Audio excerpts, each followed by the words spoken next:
Listo. Saludamos a todos los hermanos.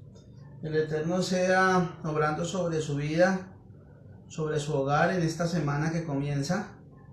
Como siempre, hoy comenzando esta semana con nuestros estudios de Parashá. Hoy en esta semana estaremos estudiando la primera Aliyá y la Parashá número 11. Toda la semana estaremos estudiando y con la voluntad del Eterno Él nos acompañará y se glorificará. Entendemos que en el día de hoy comenzamos un nuevo segmento o seguimos hablando de la vida de Joseph cuando ya se revela. Y entonces ahí empezamos a entender cuando dice la palabra o la parashá Vayigash, que significa se acercó. Muy importante ese tema, ya lo vamos a analizar el día de hoy. Pero sin más preámbulos vamos a orar para comenzar, para que el Eterno nos dirija y sea tomando el control de esta reunión. Donde están todos, vamos a tomar un momento y vamos a orar. Abba, en este momento nos dirigimos delante de tu presencia, por intermedio de nuestro don Yeshua Hamashiach, dándote la gloria y la honra, Señor, porque solamente tú te la mereces. Te alabamos, te glorificamos, te exaltamos, Padre, por las bendiciones que nos das.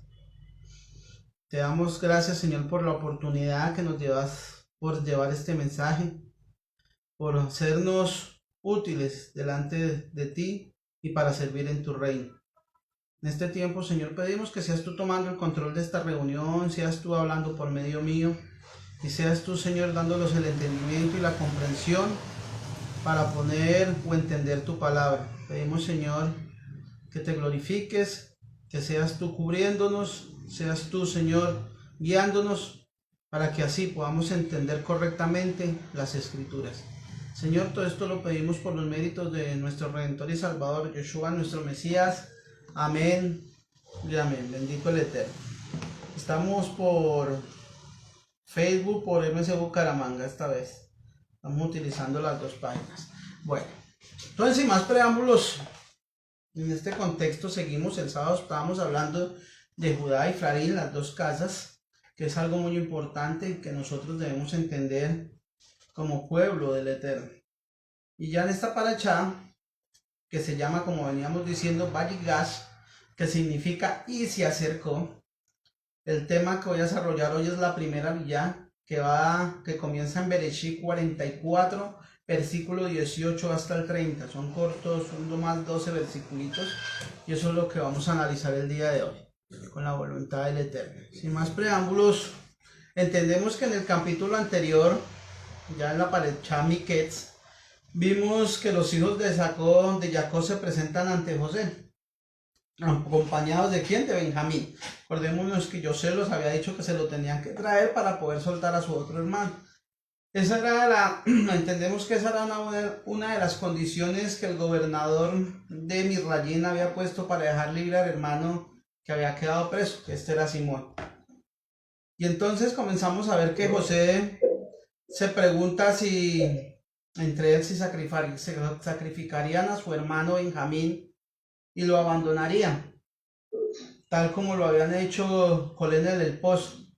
Pero miramos que ya en la forma de actuar, en la forma de responder de sus hermanos, miramos que cada uno tomó o cambió su forma de pensar. Porque con todas estas pruebas que vivieron, o todo esto que José hizo en su vida para probar dónde estaba su corazón, vimos que en ningún momento se desesperaron, sino que hicieron tratar de buscar solución.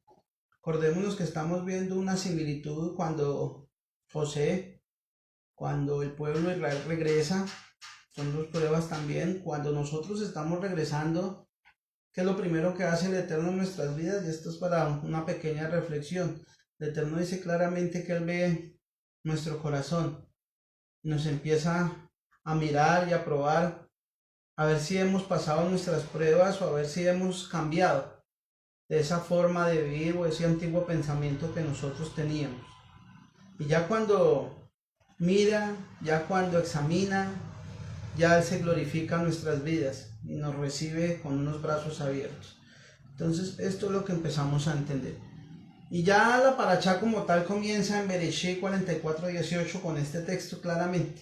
Entonces Yahudá se acercó a él, a Yosef, y le dijo: por favor, mi amo, permítame que yo, su servidor, le diga algo, sea receptivo a mi mensaje, no se enoje contra mí, pues usted es como el Faro. Entendemos que igual que la sección Miquet, esta lectura también está empapada del espíritu de ¿quién? Del Mesías. Volvemos a seguir hablando de la similitud o la semejanza entre Yosef y nuestro Mesías. Y también entendemos, o ya nos empieza a mostrar, la redención final del pueblo de Israel, que es lo que tocamos ya. Pero entendemos que en este momento hay algo que Judá hace, que nunca había hecho por sus hermanos, y él se interpuso con mucha firmeza y con mucha autoridad para interceder por Benjamín. Él se levantó, él peleó, él habló, comienza el versículo. Entonces Yahudá se acercó y le dijo a José: por favor, amo, permítame que yo hable. Y empezó a mostrar sus argumentos. ¿Y por qué lo hacía él? Porque acordémonos que en Génesis 43:9 él le prometió a su amado padre, a Jacob, que él mismo garantizaría su seguridad, y él mismo se hacía responsable de este joven. Él lo iba a proteger, lo iba a cuidar, y no iba a dejar que nada malo le pasara. Y ahí estamos viendo que fue lo mismo prácticamente. Hay varios contextos que hizo Yeshua de la tribu de Judá, o que está haciendo por su pueblo. Él nos garantiza, Él nos cuida, Él nos da seguridad y se hace responsable de todos nosotros. ¿Ok? Seguimos. Y dice acá algo que nosotros debemos empezar a entender. Ya Judá empieza a confrontar a José por la acusación que hizo sobre el robo de su copa de la adivinación, o de la copa que él utilizaba. Acordémonos que se la echaron entre los sacos cuando ellos iban a ir, y por eso fue que retuvieron a él. Y a fin de cuentas empezamos a entender que qué sentido hay que José desee tomar a Benjamín como siervo si supuestamente es un ladrón. ¿Para qué quiere el virrey alguien que tome las cosas sin permiso? Y empezamos a entender que esto no es coherente, y Yahudá lo sabe. Y empezamos a analizar que el tema que está tratando desde el comienzo de la parachá es algo relacionado con ellos, pues muy diferente al entendimiento. En la Torá vemos que cuando leemos el título de este comienzo de esta parachá, se emplea el vocablo Vayigash. Así es como aparece, Vayigash. Siendo que si nosotros nos hemos referido o empezamos a analizar, si ustedes quieren averiguar, entendemos que existen otras expresiones para indicar un acercamiento, que eso es lo que significa la parachá como tal, acercamiento, pero hay muchas palabras para esta palabra. Y la respuesta es que, para esto es que la respuesta de la raíz hebraica de Vayigash es Negesh. Si ustedes la ven en la pantallita, ahí se divide en Nun, Gimel y Shin. Eso es Nagas, que es igualmente la raíz de la palabra Inagush, ¿ok? Que significa colisión o choque.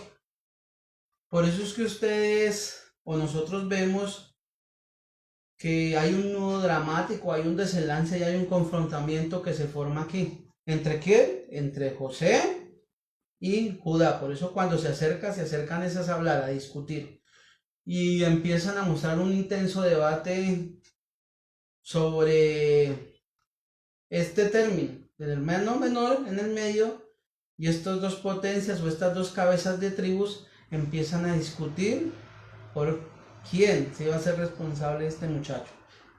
¿Cierto? ¿Cuáles estas dos potencias? Ya lo explicamos, pero dice Judá y José. Estas dos potencias empiezan a pelear. Por eso, si ustedes se dirigen al Teilín, Salmo 48:4, nos dice claramente: Pues he aquí que los reyes se reunieron, y esto es una ilusión a Judá y a Joseph, que ambos fueron reyes y se juntaron en una disputa, en una pelea territorial en esa época. Ya hay cuentos, ya hay midrash que los dos se levantaron, los dos pelearon, que los dos conocían sus cualidades, y por eso tanto uno temía como el otro, porque acordémonos que uno era como un cachorro de león y el otro tenía las fuerzas del búfalo, dice por allá el libro de Jacer, que narra una perspectiva de estos dos hermanos, que los dos tenían atributos y dones muy diferentes a los de un humano común, y ese era el resultado de esta discusión. Pero también vemos ya en lo literal que estaban peleando por quién tenía la autoridad, a quién se le iba a delegar. Y vemos más adelante que, o vamos a analizar, cuando ya Judá le da la autoridad o le da la primogenitura sin él saberlo a Joseph. Pero mientras tanto seguimos analizando esto. Vemos que por un lado Yahudá es un rey y es la tribu de los futuros reyes judíos. Y Joseph Hadí, o Yosef el justo, o Joseph. En este momento era el rey ¿qué? Ejecutivo de Egipto, el rey de Egipto. En medio de esta pelea se encuentran el menor de los dos hermanos, Benjamín. Ambos reyes lo disputan con todo su vigor. En relación al reencuentro, cabe precisar que algo semejante ocurre en nuestros días, lo que estábamos hablando, pero ya contexto. Yahudá, pueblo del Eterno, pueblo judío moderno, que sabemos que son los que viven allá, se está acercando ¿a quién? A Joseph. Está buscándolo, ya que se encuentra asimilado en Egipto. Las naciones idólatras. En la actualidad podemos percatarnos que de poco miembros de la casa de Efraín, descienden de José, están volviendo a la unidad familiar y a sus raíces espirituales. Tal como José volvió a sus costumbres hebreas, al convivir nuevamente con su padre y sus hermanos, así se van a volver a reunir sus hermanos. La lucha que se está desarrollando aquí, como la podemos notar, solo cesará en los días del Mesías, como lo anuncia el profeta Ezequiel, cuando evoca la venida del Redentor. Y entonces dice allá en Isaías 11:13, entonces cesará el afán de rivalidad entre Efraín, el representante de los descendientes de Joseph, y los odios de Judá desaparecerán. Efraín dejará de envidiar a Judá y Judá dejará de ser enemigo de Efraín. Esta disputa por sus hermanos es hasta último momento. Acordémonos que nosotros estamos abriendo, damos las enseñanzas y estamos buscando a las ovejas perdidas de la casa de Israel, disputamos por nuestros hermanos. Pero lo mismo hacen estas personas o nuestros hermanos mayores buscando a los judíos que están esparcidos por toda la tierra, pero para ellos son judíos. Ellos mandan y de acuerdo a lo que ellos saben o a su identidad, aceptan como tribu o no lo aceptan como tribu. Y cada día salen más a buscar dónde están esparcidas. Pero todo esto se va a completar es cuando venga el Mesías y verdaderamente nos reúna a todos. Y entonces dice acá, cuando estábamos hablando, cuando le da la autoridad, dice acá, no se encienda tu enojo contra tu siervo, pues tú eres como el faraón. Acabo de darle el título de rey, salió de su boca. Judá acabó de decir, tú eres como el faraón. Ya sabemos que a veces se habla en alegoría, sabemos que nos quieren mostrar otras cosas la palabra, y acá se lo está comparando con el mismo Eterno. El Targum Onkelos nos explica que la expresión tú eres como faraón sugiere que es igualdad. Aún en estos detalles vemos el paralelo, como estábamos hablando, inimaginable con la vida de Yeshua. Dice la palabra ya en Juan 14:9, Yeshua les dijo, tanto tiempo hace que estoy con vosotros y no me has conocido, Felipe. El que me ha visto a mí, ha visto al Padre. ¿Cómo pues dice, muéstranos el Padre? Está haciendo las dos comparaciones. Judá provocó la revelación de José al similar que pasaría o que vería cómo él en ese momento lo compara con Yeshua, que es igual al Padre. Por eso estamos hablando de una alegoría y también está provocando la misma revelación cuando llegue el momento que cuando ellos digan que este es el Mesías, cuando miren al que traspasaron, se va a dar una revelación a todos los hermanos. Entonces entendemos que acá hay un paralelismo. Primero, lo están comparando que José es el mismo faraón. Dice la similitud de Longelos que es igualdad. O sea, Yeshua es el mismo eterno. Por eso ahí es donde viene, o se han leído la parachá de Mese Chalón. Ahí va a decir, escucha Israel, el Señor uno es. Lo están comparando de una vez, y ahí es donde nace la unicidad o el entendimiento. Una revelación muy corta. Y lo otro es donde vemos que Judá es el que hace cuando redime por juntar o en ese mismo llegar a su revelación. Sabemos que ellos son los que tienen el velo, pero cuando el Eterno se los quite, ellos van a clamar al cielo y van a mirar al que traspasaron y van a llorar y van a decir que este es el Mesías. Y sabemos que ahí es cuando todas las naciones de la tierra lo van a dar como esa persona que tanto estamos esperando. Dice Zacarías 12, 10 y 10.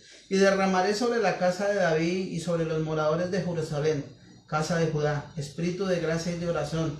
Y mirarán a mí, a quien traspasaron, y llorarán como se llora por su hijo unigénito, afligiéndose por él como se aflige por el unigénito, para pensar. Zacarías 13:6 dice, y le preguntarán, ¿y qué heridas son estas en tus manos? Y él responderá, con ellas fue herido en casa de los que me aman. Ese es el futuro que vamos a ver, hermanos. Ese es el futuro donde se revelará nuestro Mesías. Cuando entremos y tengamos un mismo pensamiento, un mismo sentir entre las mismas casas. Y ahí todos vamos a ver, ese es el verdadero Mesías de Israel. ¿Ok? Y seguimos entendiendo, sigue bajando la palabra cuando dice Génesis 42, 21. Entonces tú dijiste a tus siervos, traédmelo para que yo lo vea. La palabra hebrea que ha sido traducida, traédmelo, viene de la raíz de Ará, que significa bajar. Y entonces empezamos a entender que cuando el pueblo hebreo habla de salir de la tierra de Israel, usa la expresión bajar. Y cuando habla de entrar en la tierra de Israel, usa la expresión subir.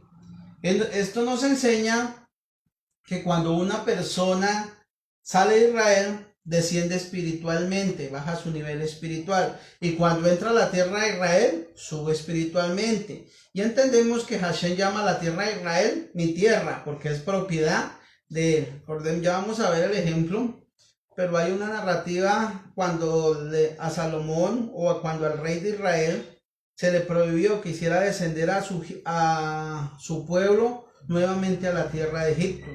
¿Y qué hizo Salomón cuando estuvo en el poder? Mandaba a sus servidores a comprar caballos a esta tierra.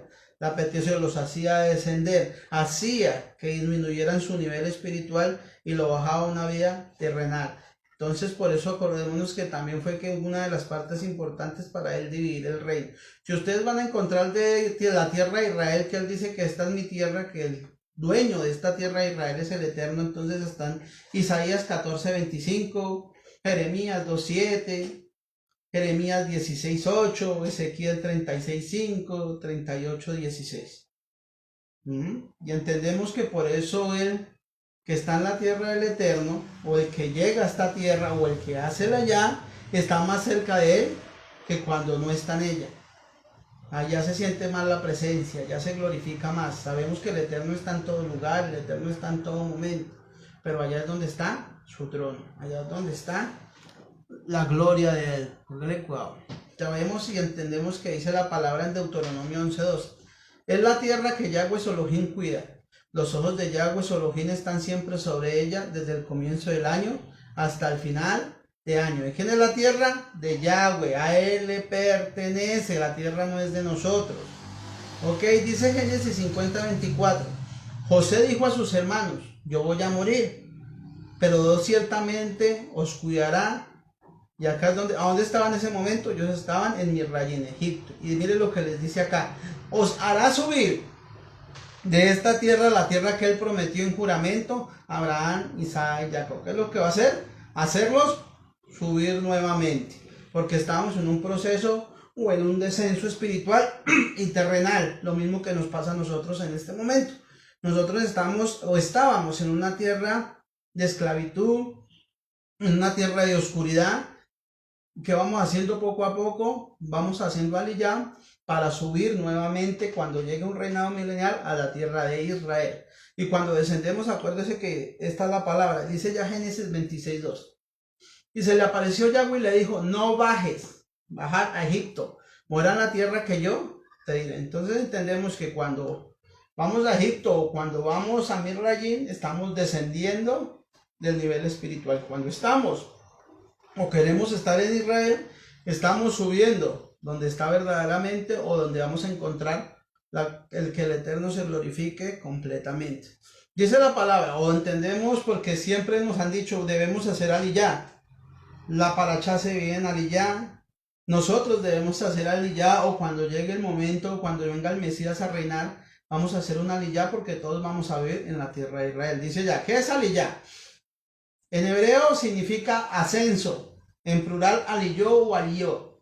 Es el término utilizado para llamar, ¿cierto?, al pueblo del Eterno a la tierra de Israel. Todos o prácticamente el pueblo de Israel debe volver o debe hacer aliyá a esta tierra.